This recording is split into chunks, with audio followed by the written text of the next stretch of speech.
માતાજી, હર હર મહાદેવ. ફરી કિચન બ્લોગ્સમાં આપનું હાર્દિક સ્વાગત છે. ફ્રેન્ડ્સ, ગુડ મોર્નિંગ બધાને. અને અત્યારે મેં સવારમાં શું બનાવ્યું છે બતાવું. હો, જોઈ શકો છો આ ઢોકળા બની રહ્યા છે. પછી વઘારીશું ઢોકળાને. કેવા છે?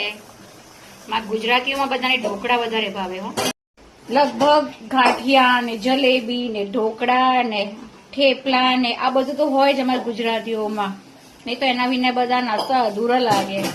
તો આજે મારી ડોટરને સ્કૂલમાં ઢોકળા આપવાના છે અને રોજ બધું અલગ અલગ મેનુ સ્કૂલમાં જે ટાઈમ ટેબલ પ્રમાણે જ આપણે નાસ્તો આપવાનો. પણ સારું ને, બહારના પડીકા ને બીજું બધું ના હોય, નમકીન ખાય એના કરતાં ઘરનું ખાય તો સારું ને.